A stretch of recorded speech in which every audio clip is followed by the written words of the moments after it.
रिवायत के मुताबिक बलाम को इस्म आज़म का इल्म दिया गया था, यानी वो ऐसा नाम जानता था जिसके जरिए दुआ कबूल होती थी। उन्होंने बलाम से कहा, तुम्हारी दुआ कबूल होती है, लिहाजा मूसा अलैहिस्सलाम और उनके लश्कर के खिलाफ दुआ करो। जब उसने इस मामले में इशारा चाहा तो उसे ख्वाब में बताया गया कि मूसा अलैहिस्सलाम और उनके लश्कर के खिलाफ दुआ न करें। दौलत, इज्जत, दबाव और दुनिया की चमक ने उसके दिल को कमज़ोर करना शुरू किया। फिर अल्लाह के हुक्म से गधी बोल उठी और कहने लगी, ए बलाम, तू कहाँ जा रहा है? उसने कहा कि क्या तू फरिश्तों को नहीं देखता जो मेरे सामने खड़े हैं और मुझे रोक रहे हैं? अब बलाम ने अपनी कौम से कहा कि मेरी दुनिया भी गई और आखिरत भी गई, अब मेरे पास सिर्फ मक्र और हीला रह गया है। वो औरत को अपने खेमे में ले गया और बुराई का इर्तिकाब किया। उसी वक्त बनी इसराइल में ताउन फैल गया। अस्सलाम वालेकुम नाज़रीन, आज हम एक ऐसे आलिम की इबरतनाक दास्तान सुनने जा रहे हैं जिसे इल्म मिला, दुआ की कबूलियत मिली, मगर वो फितने के समुंदर से सलामत न निकल सका। यह किस्सा कुरान मजीद की सूरत अल-आराफ की आयत 175 और 76 से शुरू होता है, जहाँ अल्लाह ताला एक ऐसे शख्स का हाल सुनाते हैं जिसे अपनी आयत अता की गईं, मगर वो उनसे निकल भागा। मुफस्सिरीन ने इस आयत के बारे में कई अक़वाल नकल किए हैं, मगर मशहूर कौल ये है कि यह किस्सा बलआम बिन बावरा के बारे में है। अब्दुल्ला बिन मसूद, इब्न अब्बास, इकरीमा, मुजाहिद और सुद्दी ने कहा कि यह आयत बलाम के बारे में नाजिल हुई। इब्न अब्बास के मुताबिक बलाम बिन बावरा बनी इसराइल में से था। मुजाहिद ने कहा कि बलाम बिन बावर एक नबी था। मुकातिल ने कहा कि वो कनानी जब्बारों के शहर का रहने वाला था। मूसा बिन तलहा ने बताया कि वो बल्का के इलाके में रहता था, जहाँ का बादशाह बालिक कहलाता था। बाज़ मुफस्सिरीन ने दूसरी राय भी बयान की कि ये आयत उमैया बिन अबी अस्सल्त के बारे में है, जिसने पिछली किताबें पढ़ी थीं और जानता था कि इस ज़माने में एक रसूल आने वाले हैं। अब्दुल्ला बिन अम्र बिन अलास, इब्न अल-मुसय्यब, अबू रौक और ज़ैद बिन असलम ने यह कौल नकल किया। एक रिवायत इकरीमा ने इब्न अब्बास से बसूस के बारे में भी नकल की, मगर मशहूर और ज़्यादा मारूफ दास्तान बलाम ही की है। रबिया बिन अनस ने कहा कि ये आयत हर उस शख्स के लिए आम है जिसे हक मिला फिर वो हक से अलग हो गया। इकरीमा का एक कौल ये भी है कि ये मुनाफिकीन के बारे में है। उबादा बिन सामित ने कहा कि इसमें कुरैश के लिए भी इबरत है, क्योंकि उन तक रसूलुल्लाह सल्लल्लाहु अलैहि वसल्लम के ज़रिए आयत पहुँची, मगर वो उनसे फिर गए। हसन और इब्न कैसान ने कहा कि ये अहले किताब के मुनाफिकों के बारे में है, जो रसूलुल्लाह सल्लल्लाहु अलैहि वसल्लम को अपने बेटों की तरह पहचानते थे, फिर भी इनकार पर अड़े रहे। मुकातिल ने यह भी कहा कि ये उन राहिबों पर भी सादिक आती है जिन्हें इंजील दी गई, मगर उन्होंने इसके अहकाम बदल डाले। मगर आज की दास्तान का मरकज़ी किरदार वही बलाम है, जिसके बारे में उलमाए सीयर ने तफसील बयान की है। उलमाए सीयर यानी इब्न अब्बास, वहब, सुद्दी, इब्न इसहाक और दूसरे अहले इल्म ने इस किस्से की तफसील अपनी रिवायात में बयान की। रिवायत के मुताबिक बलाम को इस्म आज़म का इल्म दिया गया था, यानी वो ऐसा नाम जानता था जिसके ज़रिए दुआ कबूल होती थी। वो बल्का के इलाके में रहता था और इसकी शोहरत दूर दूर तक फैली हुई थी। जब मूसा अलैहिस्सलाम बनी इसराइल के लश्कर के साथ अरीहा के करीब पहुँचे तो कनानी कौम सख्त घबरा गई। उन्होंने देखा कि मूसा अलैहिस्सलाम कोई आम कायद नहीं, बल्कि अल्लाह के नबी है और उनके साथ मोमिनों का लश्कर है। वो बलाम के पास आए और कहने लगे कि ये शख्स बड़ा सख्त है, इसके साथ बहुत बड़ा लश्कर है और वो हमें हमारी ज़मीन से निकालना चाहता है। उन्होंने बलाम से कहा कि तुम हमारे अजीज़ हो, तुम्हारी दुआ कबूल होती है, लिहाजा मूसा अलैहिस्सलाम और उनके लश्कर के खिलाफ दुआ करो। बलाम ने पहले ही कदम पर इनकार किया और कहा कि तुम पर अफसोस है, मैं अल्लाह के नबी और मोमिनों के खिलाफ कैसे दुआ कर सकता हूं। उसने साफ कहा कि मैं जानता हूं, अगर मैंने ऐसा किया तो मेरी दुनिया भी जाएगी और आखिरत भी। लेकिन कौम ने रोना धोना शुरू किया, मिन्नतें की और उसके दिल पर दबाव डाला।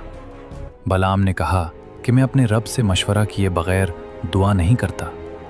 रिवायत में आता है कि वो ख्वाब में हुक्म देखकर दुआ किया करता था।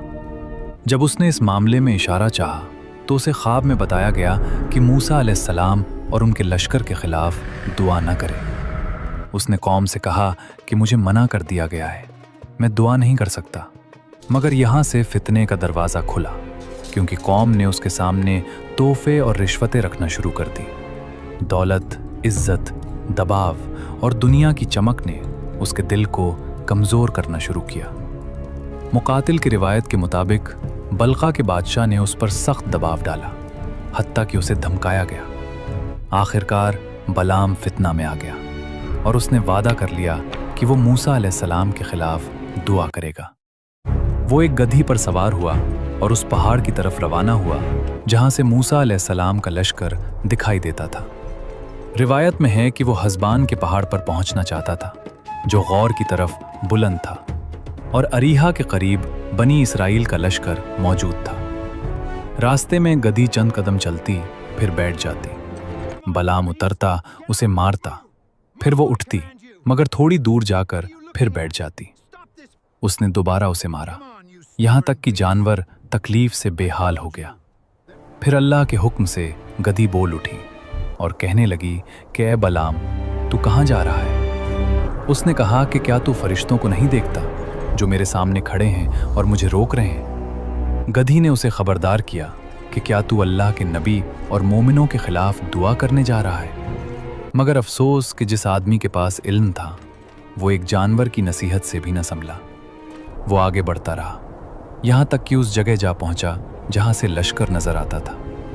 उसने मूसा अलैहिस्सलाम और बनी इसराइल के खिलाफ बद दुआ करना चाही, मगर अल्लाह ने उसकी ज़बान का रुख बदल दिया।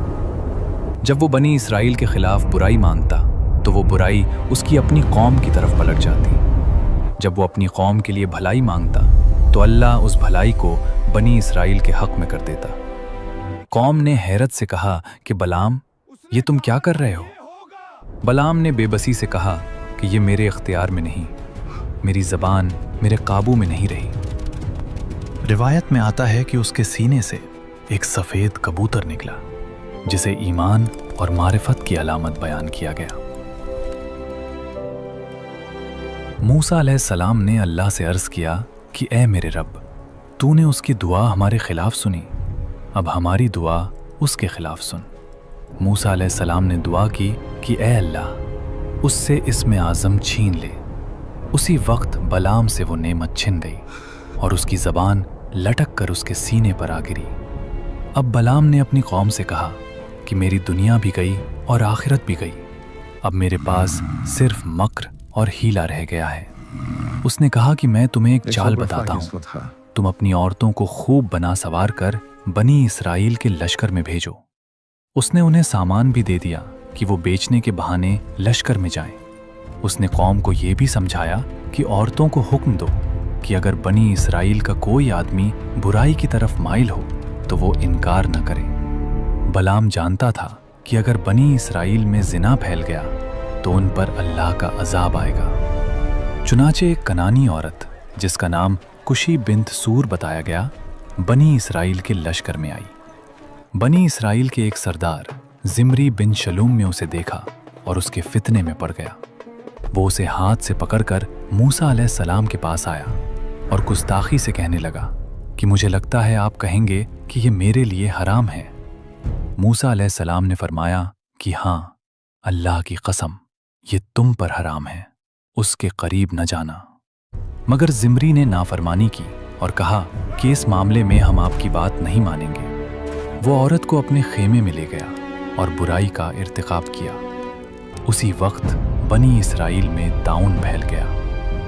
रिवायत में आता है कि एक ही घड़ी में 70,000 लोग मर गए और एक कौल के मुताबिक 90,000 लोग हलाक हुए। उस वक्त फिनहास बिन अल इज़ार, जो मूसा अलैहिस्सलाम के कामों के जिम्मेदारों में से था, मौजूद न था।